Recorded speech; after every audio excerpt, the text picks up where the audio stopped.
All right, everyone. We have Jordan Harbinger on, and I'm going to tell you why. So we get a lot of people asking us questions on how to do different things that we talk about in the podcast, and that's great. And we do the same thing, Sean and I. And one of the folks we turn to on a regular basis, I'm texting him all the time, is Jordan Harbinger. So Jordan, he's had podcasts for 13 years now. He's been in the top 100 for almost that entire time. And he's got a great pod called The Jordan Harbinger Show where he talks about social engineering. In particular, he teaches Navy SEALs how to do social engineering. He teaches intelligence agencies, special operations. It's incredibly fascinating. He dives deep with his guests to learn how they think, why they think, and it's really, really, really fascinating, and it's something that I've been listening to for years. But he has one episode that's incredibly fascinating to me, and that's about the guy from Catch Me If You Can, Frank Abagnale. Is that his name, Jordan? Yeah, Frank Abagnale. He's a fascinating character. He came on the show, and we spent a long time talking about the psychology behind how he was able to trick so many people. So to refresh people's memory, he posed as an airline pilot, which is kind of terrifying, a doctor, and an attorney. All of these are pretty specialized. You know, look, if you were just pretending to know how to stock shelves at a grocery store, like that is something where somebody who does that for a living could probably catch you, but a normal person might not have any idea. Now, when you're pretending to be a doctor, the stakes are pretty high, man. You know, law kind of trickier to pass the bar exam, that kind of thing. So the airline pilot, of course, really takes the cake. He did this all in his 20s, and we spent a ton of time on the Jordan Harbinger Show discussing and dissecting the concepts behind why people believed him. These same concepts work even now. He's told us that it's actually easier now for fraud, scams, con men to operate than it was back then. Because you'd think, oh, now we have computers, we can verify everything. Back then, they didn't have that. The communication took longer. Now, though, people trust the machines too much. So you can trick people and you can trick machines. Things just got even more complicated. And that's what he does now, is teaches law enforcement, FBI, and citizens like you and I how to avoid common scams and fraud, all, of course, while dissecting the psychology behind it. So I loved this episode. It was one of my favorites. I remember watching this movie years ago, and then I immediately read the book, and I was fascinated. I'm a schemer, and I like building businesses and just like what I call scheming. I like doing things, and whenever you see someone doing something like this, I mean, they romanticized it and made it sound like it was kind of cool to go and become a pilot. And so he kind of used it a little bit for evil. But what are some techniques and tactics and strategies that he used to persuade people that you think people now should capitalize on? So something that he used that I actually, to a certain degree, also used in my 20s is the element of fear. And now, look, I don't mean you're scaring people and pulling guns on them and making them freak out. But, for example, I used to talk my way into concerts before I could afford to go to them. And the way that I did that was I would show up and say, hey, I am from this magazine, from this German website or whatever. And people would say, like, well, I don't have anything on that. I have no reservation for you. And I would say, oh, well, that's okay. What's your name? Juliana? Okay, I just want to make sure, because I'm going to go home, go back to my hotel and get some rest, but I don't want to get in trouble from my editor. So I'm just going to be like, yeah, Juliana didn't have my reservation on her sheet. And she'd go, hold on a second, because nobody wants their name pinned to a failure in a business. So she'd go get her manager. I'd give him the same spiel.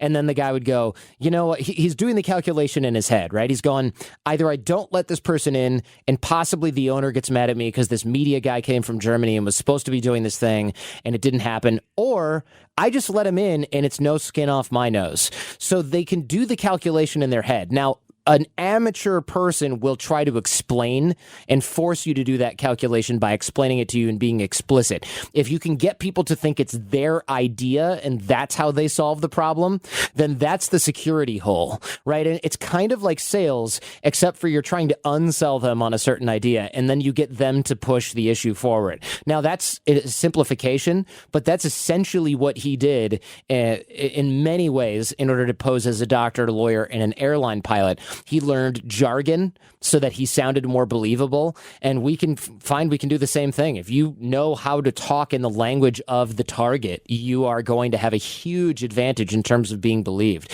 A lot of military people find this. You'll say that you'll see that military people can find who's posing as an intelligence agent or special operator by the words that they use. So if you can master that vernacular, you go automatically behind the circle of trust, right? They start believing you because you talk, walk, act, speak like them. That's dangerous mental fallacy to fall into. God, that's so fascinating. I'm sitting here just licking my chops at how I want to apply this. I really appreciate you coming on. So there's no money being exchanged here. We're promoting this because Jordan is an amazing guy and has helped us grow this podcast, but also I've been listening to him for years. And so this isn't, don't take this lightly. We love this guy. Jordan, how can people find you? Yeah, you can find me anywhere you get your podcast. Just search for The Jordan Harbinger Show, or you can Google The Jordan Harbinger Show or go to jordanharbinger.com. I appreciate it, man. This is awesome. Thank you.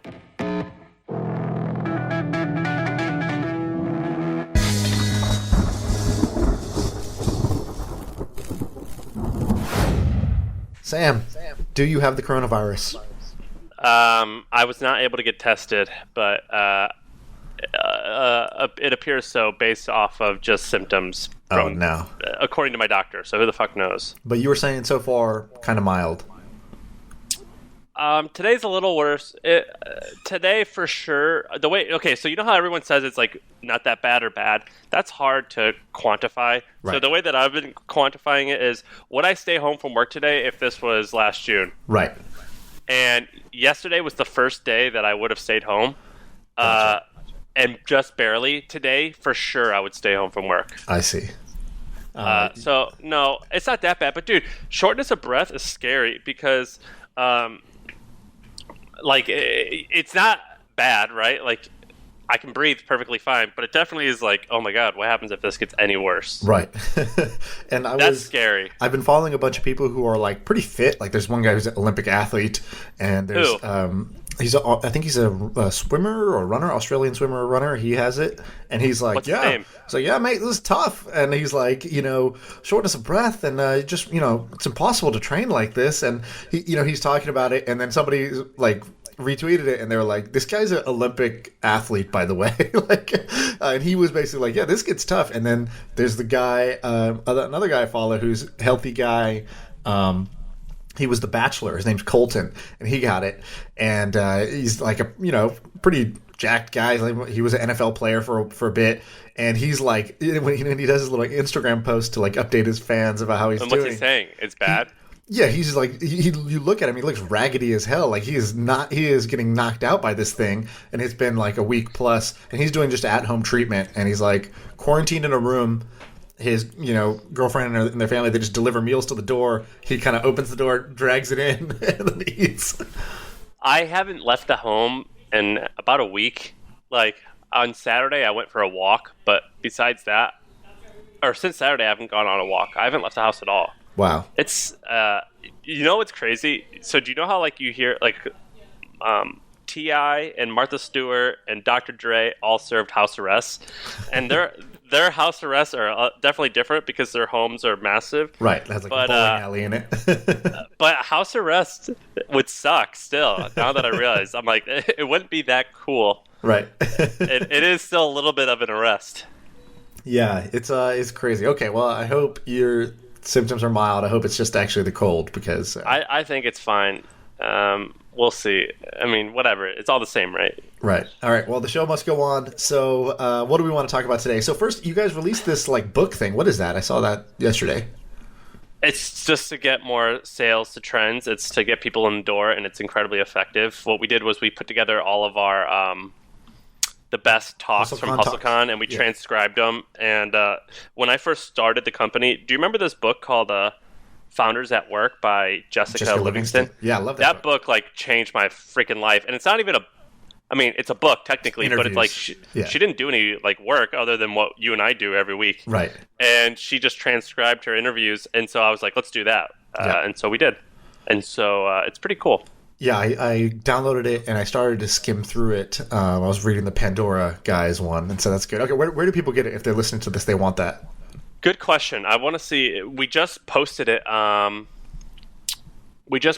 Tuesday. So let me see if it even ranks on Google.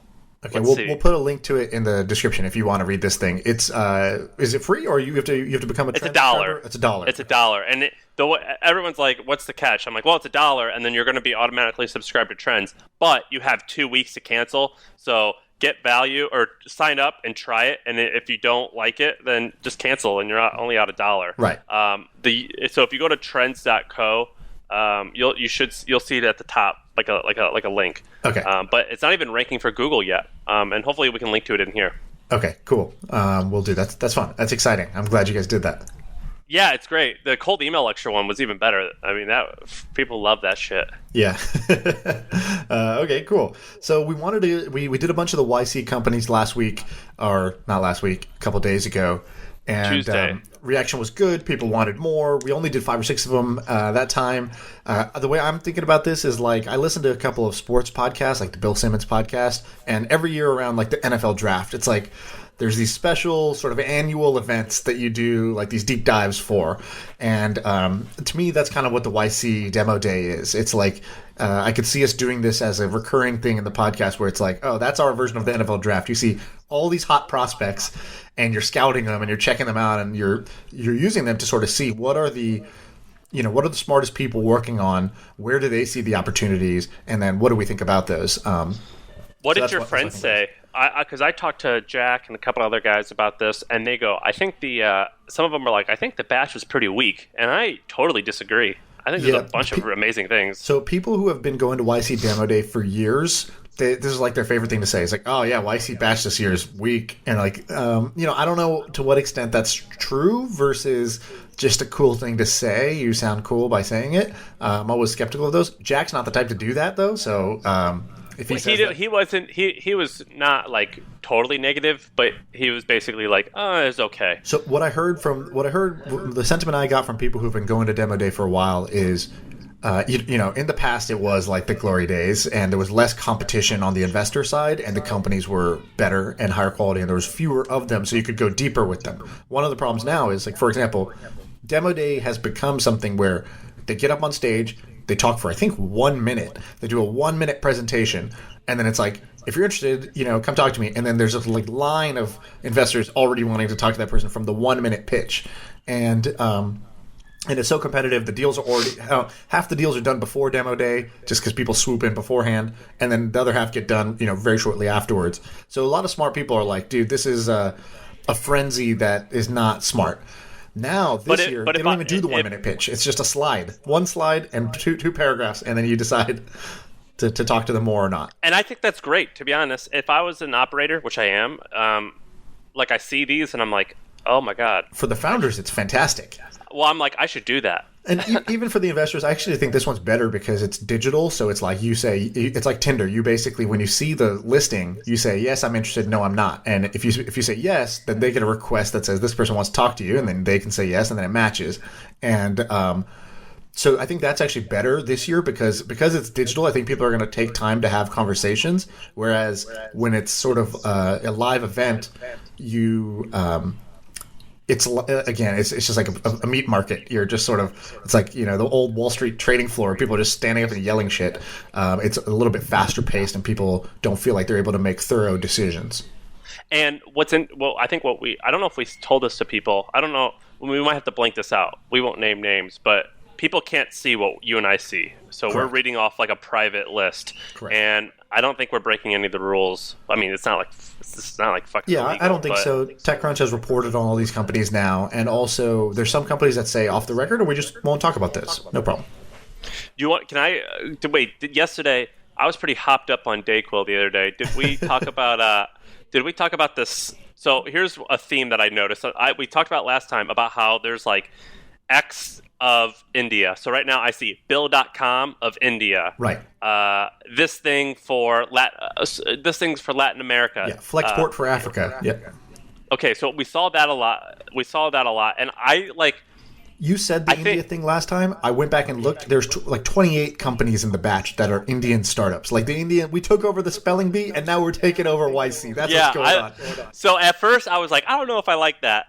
Not the country thing, but like we're this business, but of that region. Right. And I think I've changed my opinion. I think it's cool because Y Combinator is supposed to be all about innovation and shit. And it's not exactly innovative to say you're going to be the Smile Direct Club of Latin America, but I still think it's cool. And that's one I want to bring up. Did we talk about that? We didn't talk about that one, no. Did you read that? I didn't look into it, but yeah, we can talk about it. Okay, so what was it called? They don't. How do I do a search on here? But anyway, Moons. Okay, and they just say Smile Direct Club, but for Latin America. And here's why I like this. In one of their decks, they go, Smile Direct Club became a $1 billion company in 5 years. We're going to do it in 4. And and I looked up the people behind it, and the people behind it previously worked at Rocket Internet, which is notorious for cloning companies and scaling them in different industries, or cloning like Amazon, but for Thailand or something. And I mean, there's pros and cons to that, but it definitely creates some value.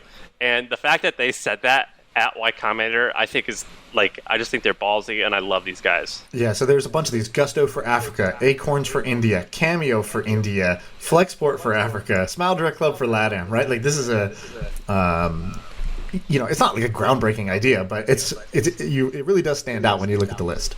I want to do the opposite. I want someone to tell me what's cool in India that's not in America. So I'm doing that. So I'm basically putting together a report of the coolest companies in India that don't have analogs here. Like, for example, there's this company called Biju. Have you ever heard of Biju? BYJU. And BYJU? Yeah, this guy basically started off as a teacher, and he would teach, like, essentially test prep. Because freaking love this. I think I've told you about this before, but basically... Well, you say that's your dream. Yeah, this guy, he started off as a small teacher in a town, basically, and was doing test prep, and then sort of got bigger and bigger and bigger. People wanted to learn from him, to the point where he was selling out stadiums of people coming to watch him teach math. And that was, when I saw the picture of the stadium, I thought, this is remarkable. Right. Then he turned it into an online learning platform, basically a video-based teaching platform, sort of like Khan Academy, but for profit. And it's an $8 billion company now. And this guy Biju is sort of one of the youngest billionaires in India. He's a teacher turned billionaire, which is very rare. And cool product, cool company. And there's actually a company in this YC batch that's the former first instructor of Biju. He's like, I was the face of Biju, because he was in all the videos, and he left to start his own thing. He's like, here's the dirty secret about Biju's thing. It has very low retention, great at making money, great at getting people to sign up, but less than 15% of people stick with the course as it goes along. We're doing this other way, and we're going to win. And they're in this batch as well. So that's interesting. So I would love to ask you questions about that. First, I want to tell you that I'm looking at their Wikipedia. It says they're worth $8 billion. They do 80 million in US dollars in sales. And then it says they only have 5 employees. Yeah, that's wrong. And also they do more revenue recently. They were over 100 million, I think, the last, I read something where they were doing over 100 million. But why is they this have 5 big? employees. That'd be amazing. Why is this big in India but not America? Is it because Indians love math and science? I mean, yeah, so education is like, God in India. Like, you can be dirt poor in a village, but you'll do anything to educate your kids. And, even the sort of Indian people in America, you probably have noticed, are like, their parents are pretty strict about education. You got to get good grades, all that stuff. And so Indians are willing to pay anything for education, and they don't really pay anything for anything else. So entertainment is usually lower on the list, although Bollywood does well, but like on a per capita basis, where you're going to spend your money, education is sort of number one for Indians. So that's the first part. Second part is they have such a huge population. So you can take a really small amount of money from such a huge number of people and build a very big company. So that's the second part. How much bigger is India than America in population? What, 3 times? So 4 times, I think. It's like I think it's over 1 billion, and US is at 300 million, I believe. So it'd be like about 4 times. And of course, not all those people have smartphones. Not all those people have money. But it's India has like sort of the largest growing middle class. So that's some of the reason why this works, is because people are willing to pay for education, and there's so many people that if you take a few bucks from each, and everybody's willing to pay for this because it's education, that adds up. But 8 billion is sort of it is outpacing their revenue growth, right? So I think the part of it is the story of what this becomes and their sort of defensibility. That's probably why they're valued so much higher than their revenue would suggest. Do you think that can be popular in America? I think so. I think Khan Academy is fairly popular, and it's mostly in America. No money, though. It's just, it's a nonprofit, and they don't pour money into growth like these guys do. I'm sure these guys are aggressively trying to grow and using their payback to sort of fund more growth. But yeah, I do think like something like this can work here. But we'll see. There might be other reasons why it doesn't. There's a whole bunch of other companies. I basically found these 5 guys on Twitter who are like in the Indian startup scene that are actually really smart. And once I started following them, I started seeing awesome companies all the time. And I'm trying to put together essentially the Mary Meeker Internet Trends Report that she does every year for like global internet trends. I'm doing that just of India, State of the Union, Indian startup scene. Here's what you need to know, because a lot of people in America want to know, but are not going to do the research to figure out what's going on in the Indian tech scene. And I think I can distill it down. I am writing that down and probably going to steal that. That is a great idea. Okay, great. What did you call that? Was cool. Like a trends report of Mary Meeker for different countries. Yeah, Mary Meeker for India, basically. Can I tell you why I think that's a great idea? Is because, have I told you about Kevin Ryan? No. Maybe So- you have. He's okay. he's in charge of that media company, right? So Kevin Ryan was the 20th employee at DoubleClick, and DoubleClick ended up becoming AdSense or AdWords, and Google bought it for $3 or $4 billion. Very successful. And then, so he was the CEO. He was the 20th employee and then CEO. So he was successful in that regard. Then with his earnings, he told me that he made $20 million personally. With his earnings, he went and started this thing called Silicon Alley Group. And Silicon Alley Group created MongoDB, which is now a publicly traded company in the billions of dollars. They created Business Insider. They created Zola, which is big, and they created about 4 other things. And one of the things that they did was they created Gilt Group, which is like flash deals for women's clothing. And the reason he started it was he said, because I cold emailed him and asked him all these questions and became friends with him. And he told me that he was walking down the street in Paris and saw a long line outside of a women's store, and he asked a woman, like, what is this thing? And they go, well, they do these deals every day only for an hour at noon. And so they're starting to do them online, but they still do them in person. And he goes, oh, cool, I'm going to do that in America. And that's how Gilt started. Nice. So you're basically saying import the sort of the behaviors and innovations you see in foreign markets back into the U.S. Not just right now. U.S. is an exporter of innovation, and you're saying we can also become an importer of innovation. Yeah, I mean, look, you did it, and you tried to do it with sushi trains. Yeah. When we did their sushi thing, like in Australia, that was like common, and in the U.S., you never saw it. And I don't think it still has caught on, but you did the same thing. Well, we tried. Well, you definitely tried, and it was a good swing. I think it was a great swing. In case you're curious, I just looked it up while we were talking. Khan Academy, because it's nonprofit, they all their financials are available, and they do like $80 million in sales. Yeah, so actually on par with Bijou. And does it say real quick where you're at? How many students they have that active learners or anything? It does. So if you go to Khan Academy Annual Report.org, you can see all the information. Okay, I'm going to check that out afterwards, and I'm going to do a report on them because I'm a education nerd, and so I'm going to bring them to the table for the next podcast. All right, so let's go back into the YC companies. Let's just trade off. You do one that you find interesting. I'll do one that I find interesting. Go for it. I did Smile Direct Club for Latin America. Your turn. Okay, my turn. All right, so I'm going to do this one. I don't know exactly how you say it. Ease Wholesale Love or it. Easy Wholesale? I love that you bring that up. Yeah. Really interesting company. So basically, the premise is it's a marketplace for buying and selling used smartphones. And, I'll tell you some of their stats. I haven't sort of verified how real these are, but they say that used smartphone sales are $46 billion a year annual market. They say that 230 million smartphones are sold per year. You can do the math, see if that checks out. They have, so what they did is they made a marketplace where you could, if you have phones and you're a wholesaler, you can basically say, hey, I'm looking to buy or looking to sell. And they made it like a stock market. You basically put a bid up. You say, I'd like to buy this iPhone. And if somebody has it, they can fill your order, and they can basically they can close your transaction out, your ticket out. Or you can say, I'm selling 100 of these specific Android phones, and somebody can say, I'll buy 10 of those. And so they made it easy. They said that most of this used to happen through Facebook groups, WhatsApp, sort of the underground, just using social tools. Yeah. But there wasn't a marketplace, and that was focused on this. And so they have 400,000 in GMV so far. Now GMV, you can assume maybe they're making in the tens of thousands of dollars themselves. So GMV, gross merchandise volume. Volume, okay. So basically, how much is total sold through their market? So if a cell phone sells for $1,000, that's $1,000 of GMV. Their cut might be 5%, 10% of that.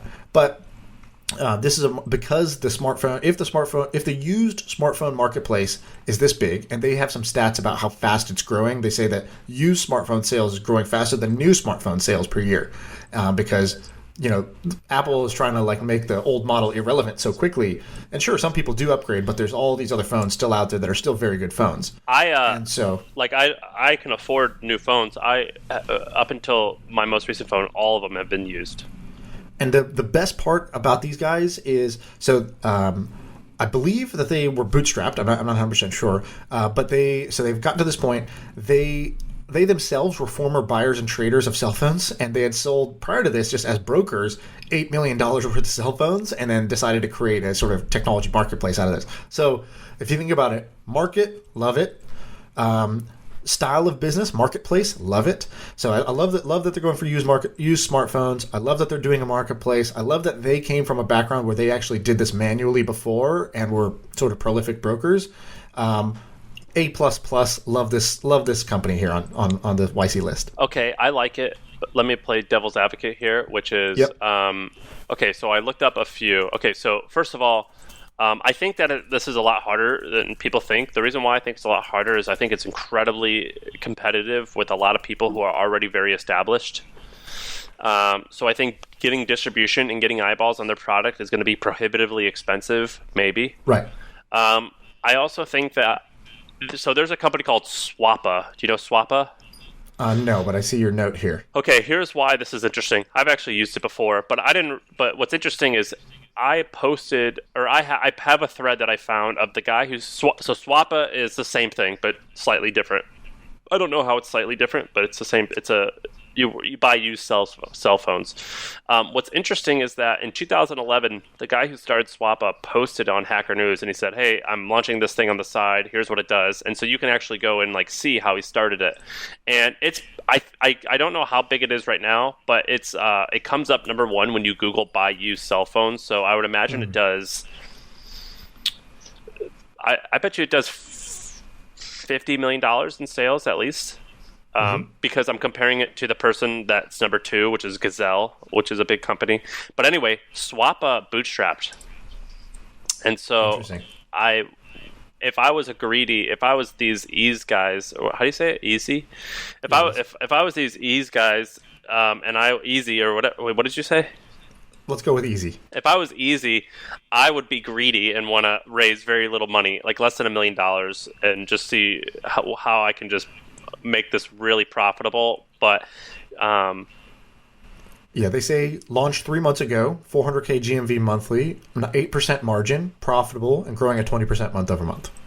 Of course, easy to be profitable when you have two people and you're not taking salaries, but nonetheless, I think this could be a profitable business because of the the sort of take rate. And here's why I don't know if I would raise money if I was these guys, is because did you see what happened 2 days ago? Do you know this offer up and let go? I know about them. Was something bad happen? Offer up and let go combined. Oh, interesting. They merged. And who was the sort of bigger parent? Was it OfferUp? Yep, OfferUp was the bigger parent, and they raised an additional $120 million to make this all work. And so that's not a good sign.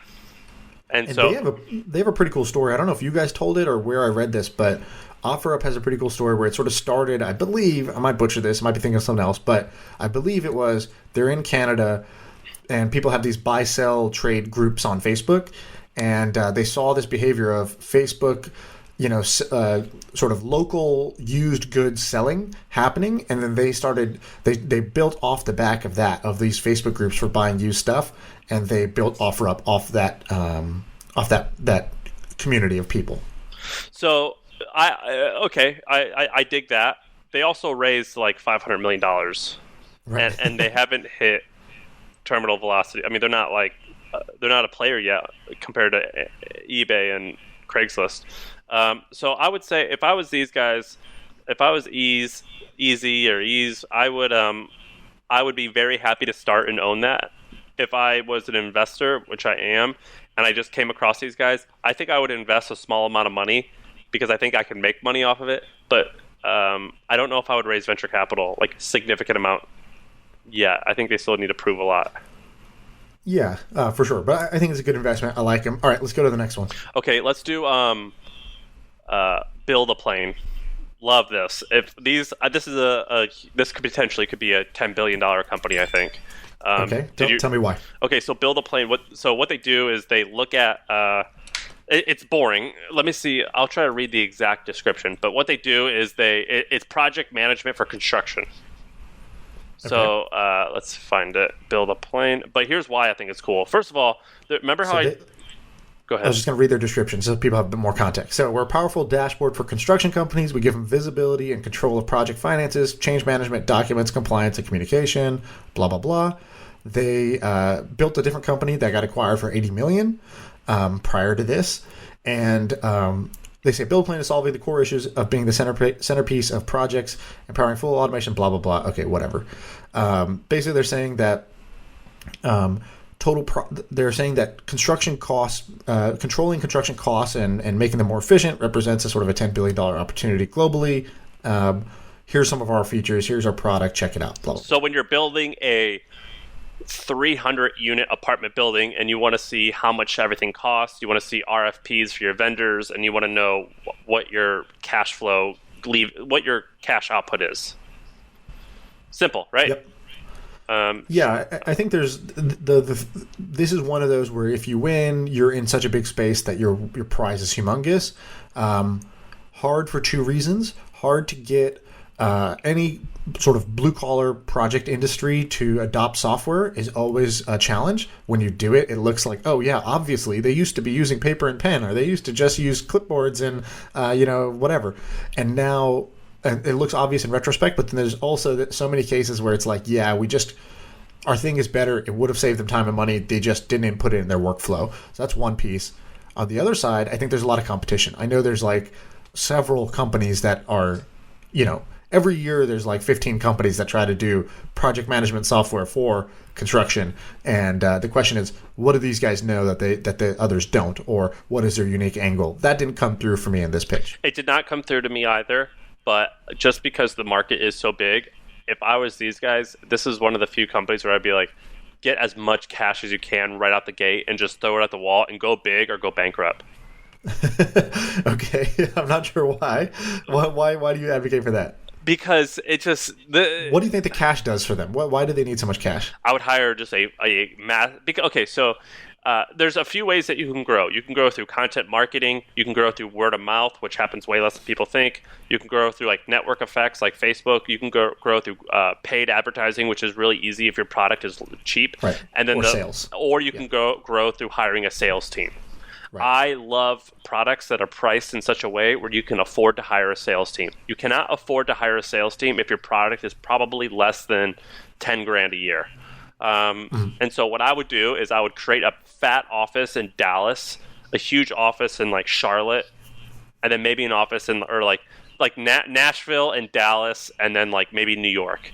And I would just recruit all the salespeople from older competitors and wrap my office in like this startup-y bullshit and go for it.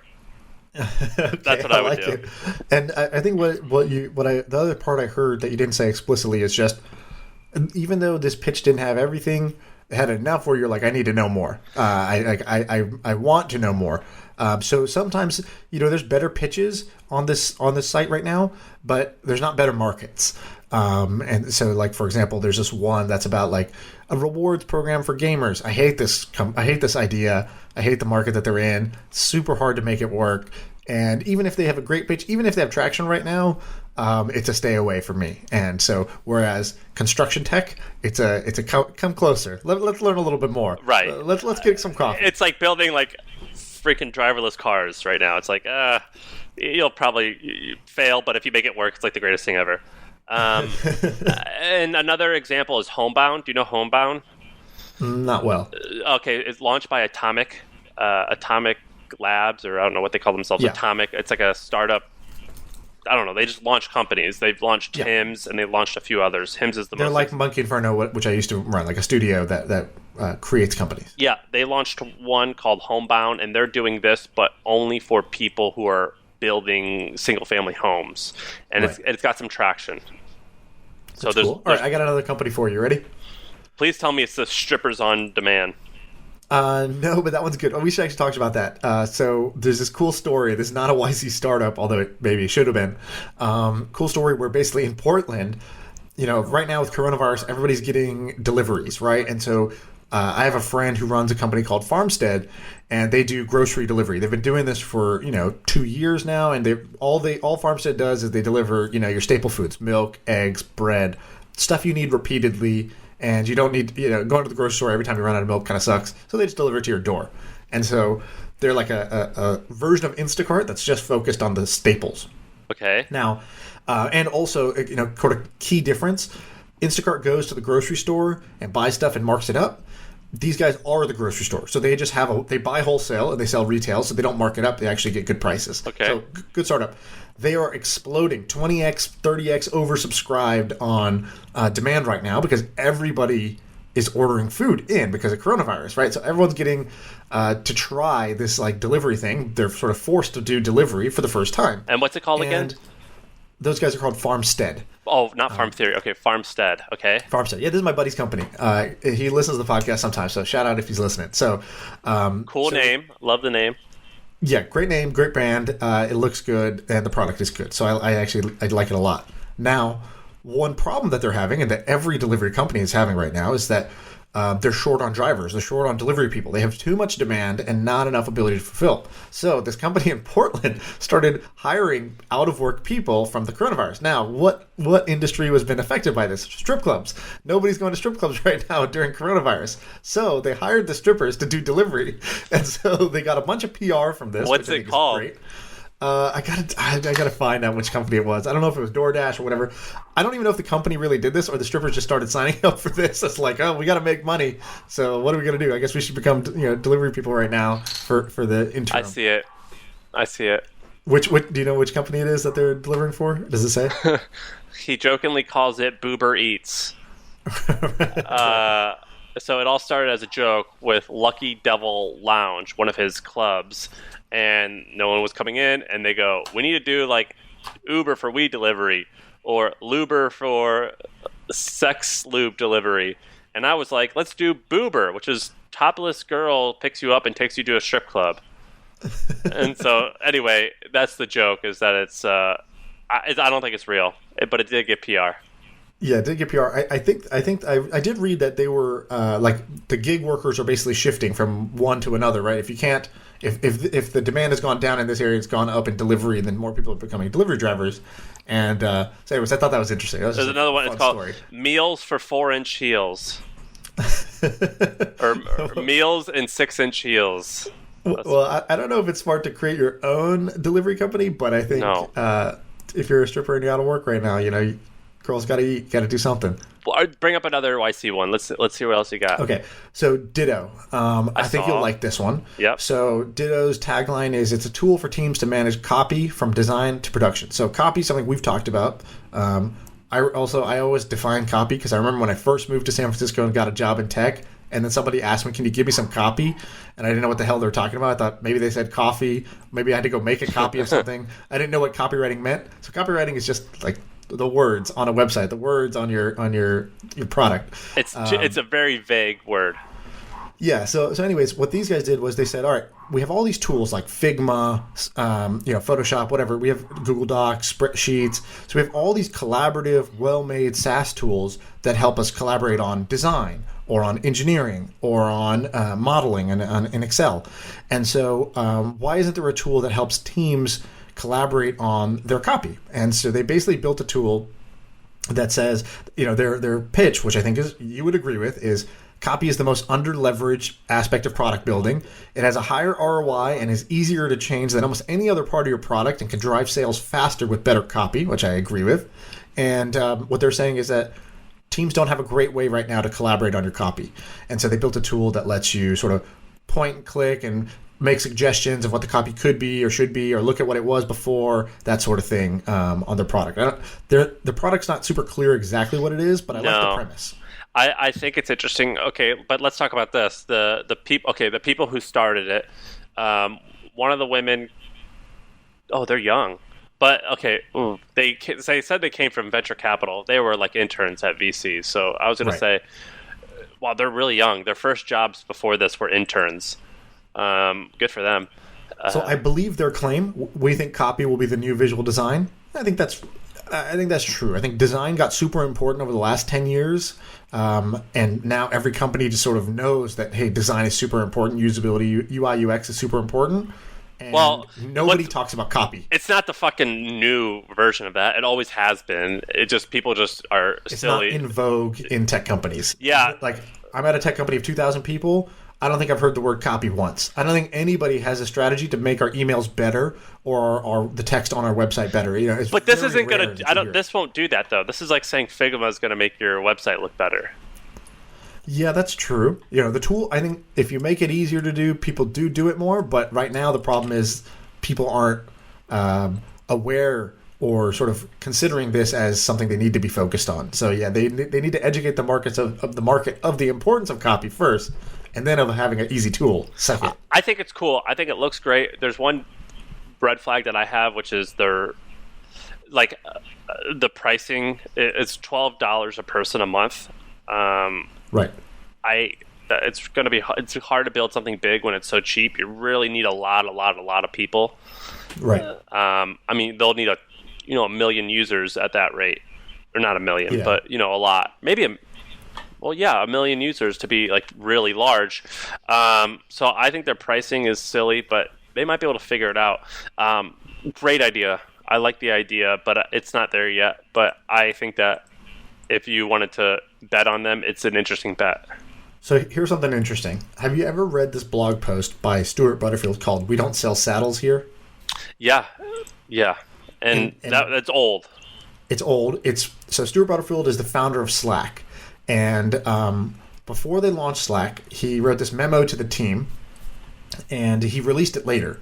And what he said was, he wrote this blog post. It's great. If you're a founder, you should go read this. And I'll summarize it very shortly. So we don't sell saddles here. What does that mean? So he talks about, let's assume you were a saddle company. You make saddles and you sell them. And so you could make saddles, sell them to existing horseback riders, and basically try to tell them why their old saddle that they use is not great and how they should be using your saddle. And that's tough because A, you got to get people to switch, and B, there's just not that many people who are horseback riders today. And he goes, the better approach, and the reason he says we don't sell saddles here, even though we're a saddle company, is that what we need to do is sell the joy of horseback riding.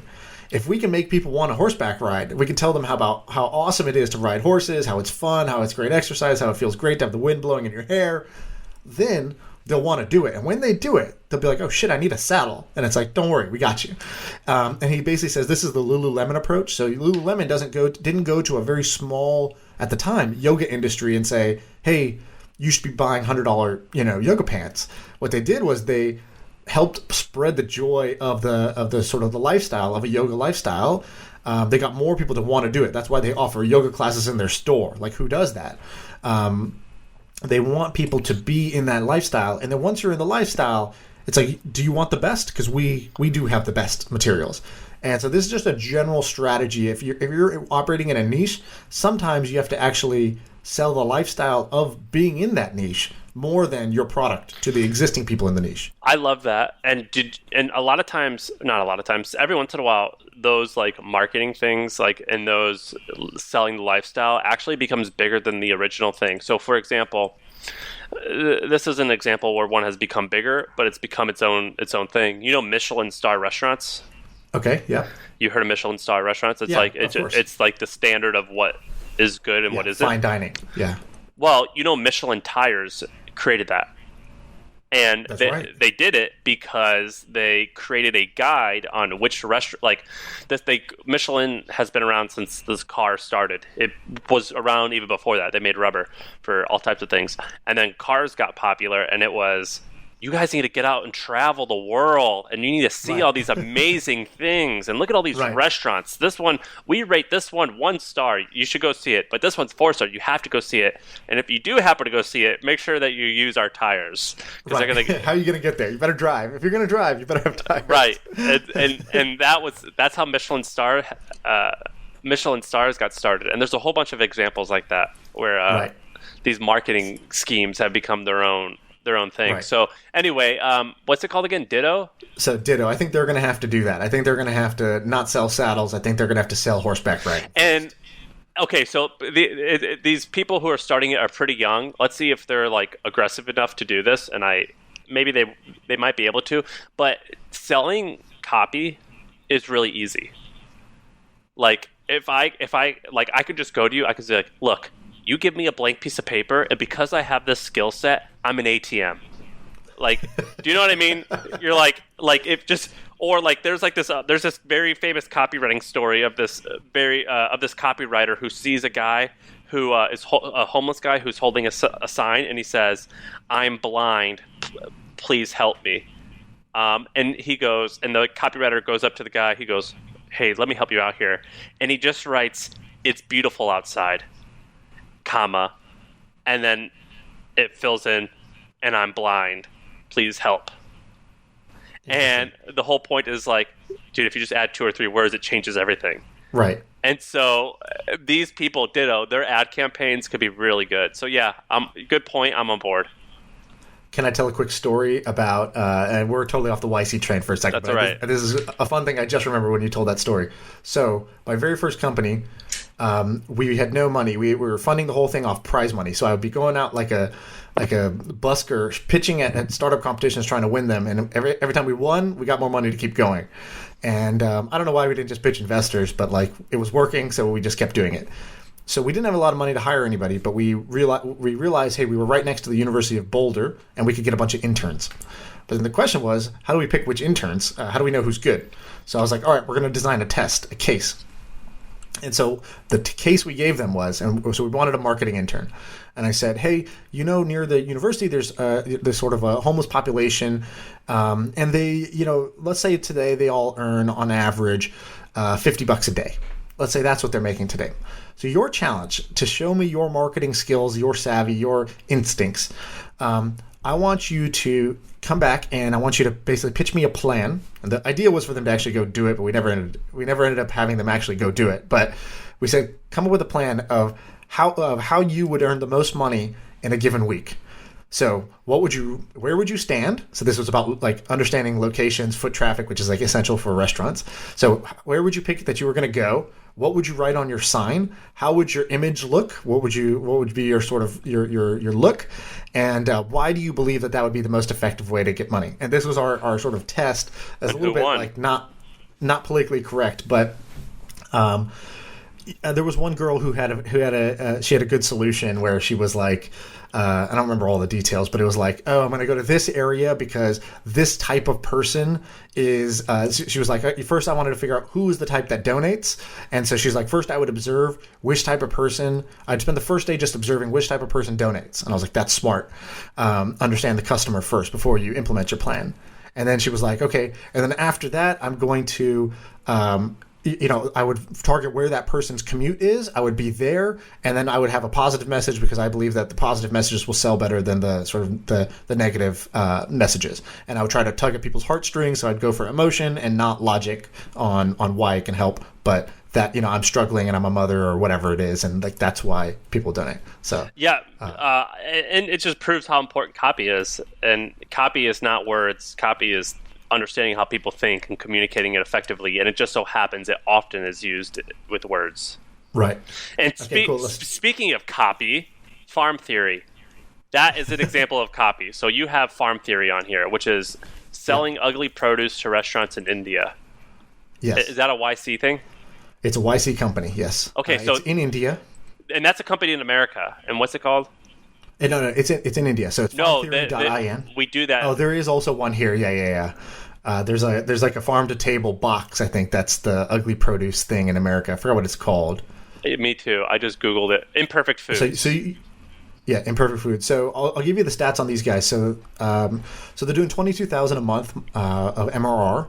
They say 40% profit margins. They say they're growing 65% week on week, which doesn't mean anything because it's YC.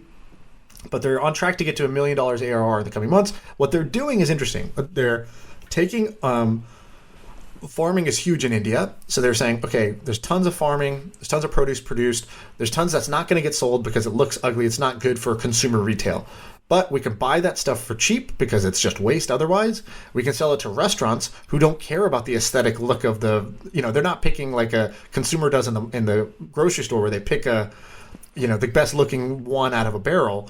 The restaurants don't care. They're chopping it up, processing it, turning it into food. If they can get lower food costs, fantastic. And so they're looking at, right now it's $720 a month just for the restaurants in Bangalore, which is a part of India. And they believe it's a big market. They claim a $500 million market just in Bangalore, just through the restaurants that are there. Sounds a little high to me, but the value prop makes sense. The restaurant saves about 30% by buying ugly produce. The farm gets some revenue out of something that would otherwise be no revenue, and they take their cut in the middle. I like it. What do you think? I like it now, but I'm always being like the negative guy. I like it, but let me tell you, okay, I'm a subscriber to Imperfect Produce. First of all, it's not imperfect. Like this is a shtick of farm theory of them selling like things that are ugly. So what are you saying? They look normal, you're saying? Yeah, it looks normal. I mean, it doesn't look like it's a wonderful marketing scheme, but it's so like it's just normal shit, right? And because I'm guessing you would not sign up for something that just says, "Here's vegetable delivery." Correct.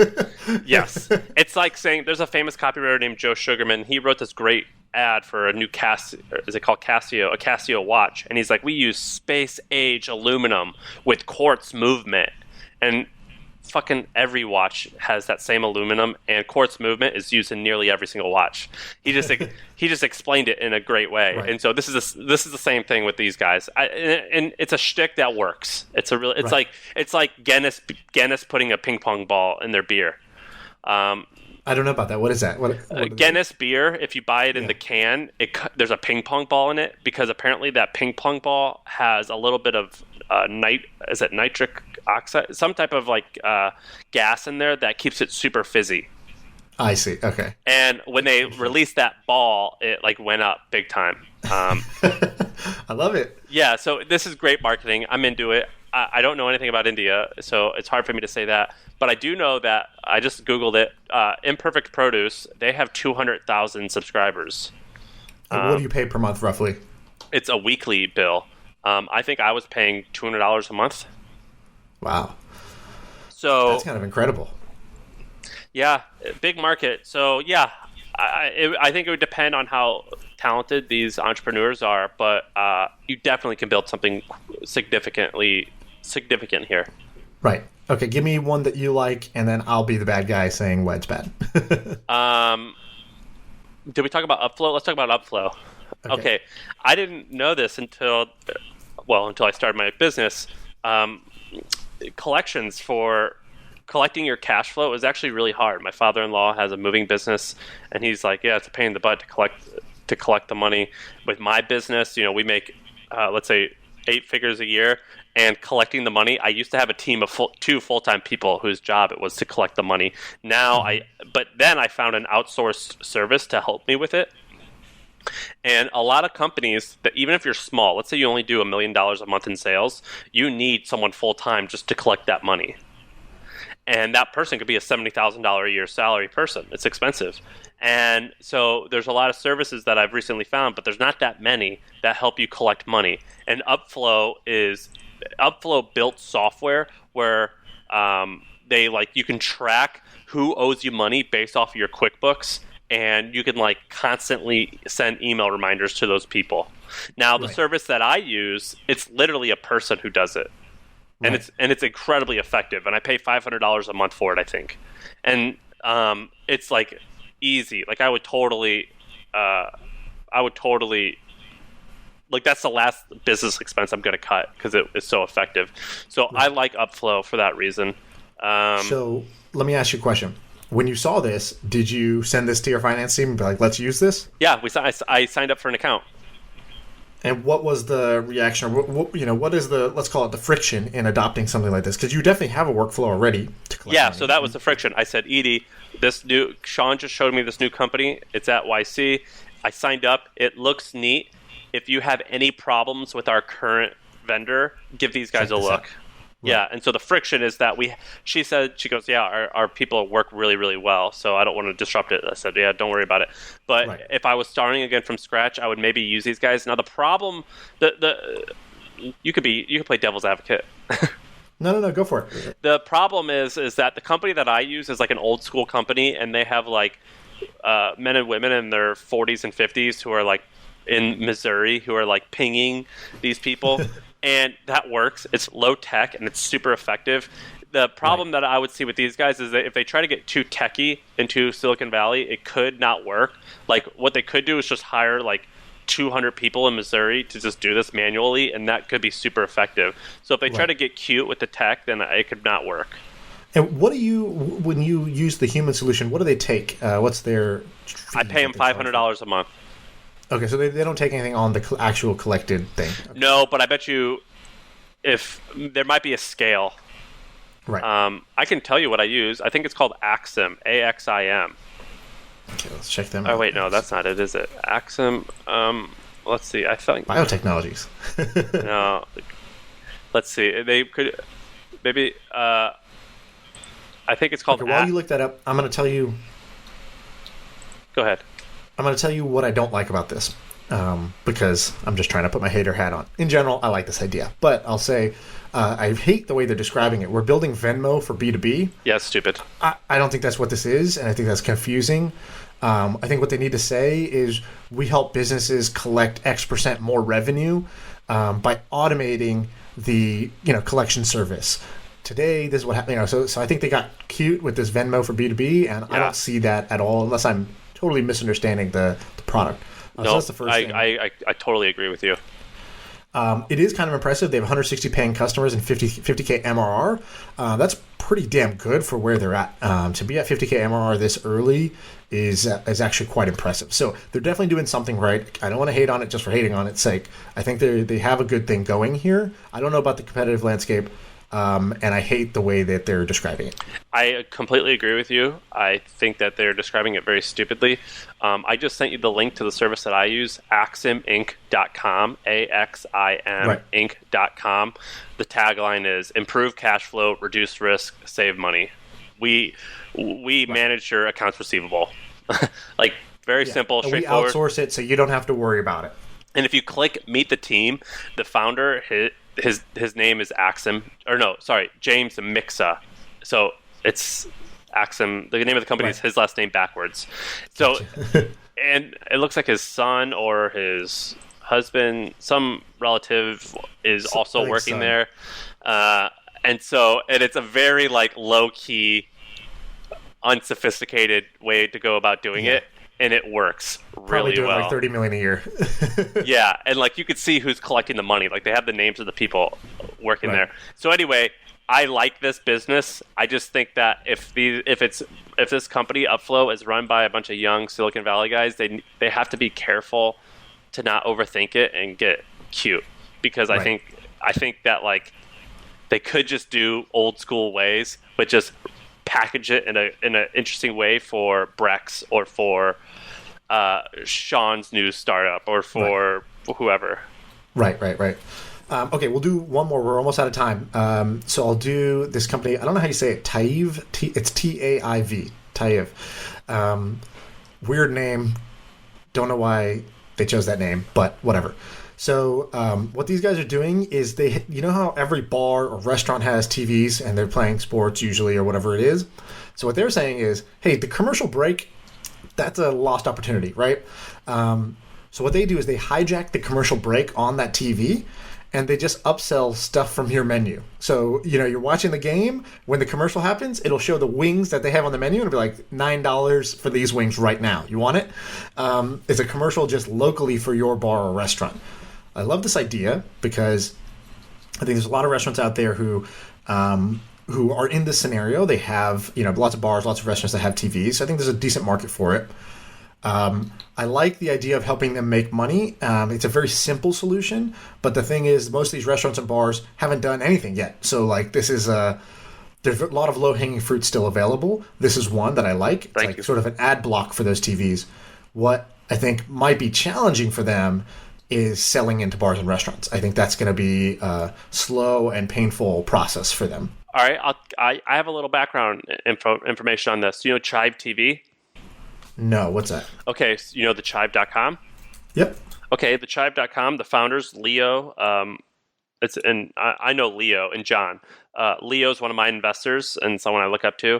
He started the Chive, and now they have Chive TV. And the way it started was they would get like a lot of funny videos, like America's Funny Some videos, just like dads getting hit in the nuts by their kids swinging a piñata baseball bat, like just silly stuff.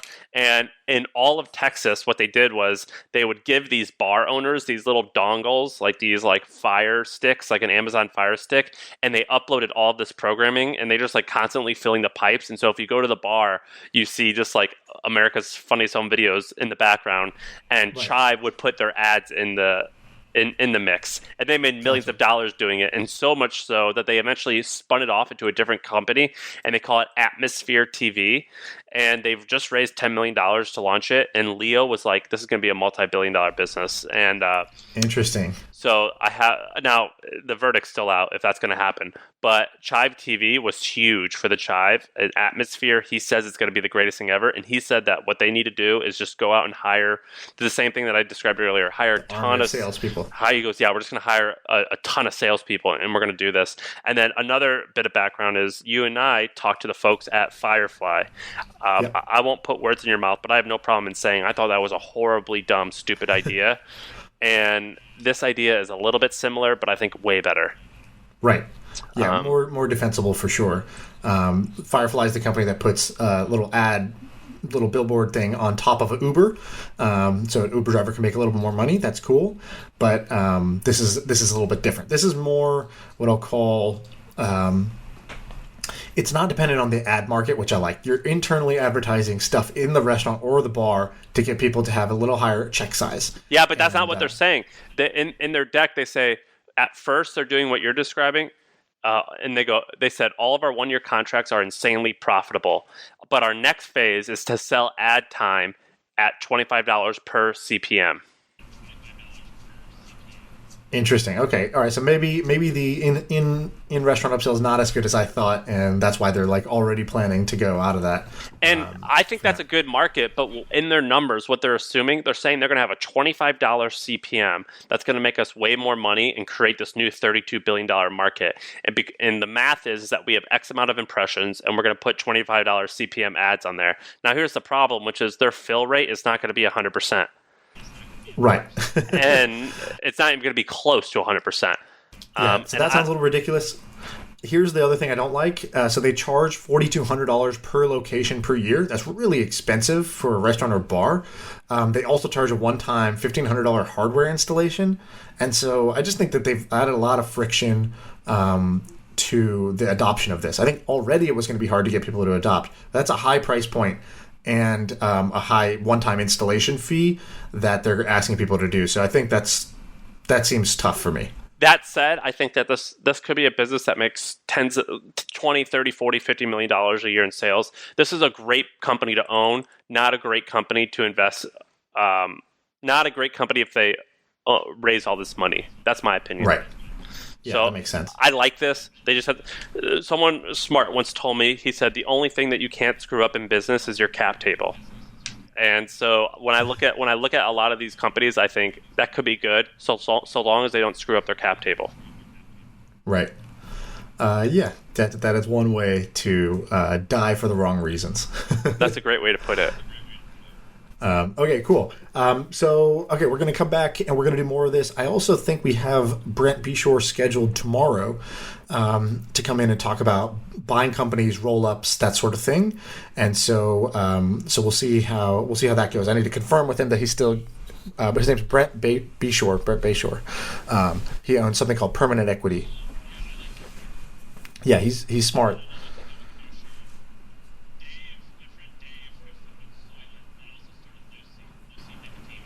Dude, I love Dave. Yes. I definitely want him on. I've told the story before, but when I bumped into him at the HustleCon after party, we did a mini brainstorm right there, and he had 5 bangers, 5 amazing ideas just come off the top of his head. So he's the type that I look for, which is like people who've got more ideas than time. Yeah, let's do it Tuesday. Cool. Okay, thanks for listening, everybody. Stay safe. Share the podcast. Tell your friends. Post on Twitter. Give us a little love. We're trying to keep growing this thing. It's growing, and we want it to keep growing. So share it.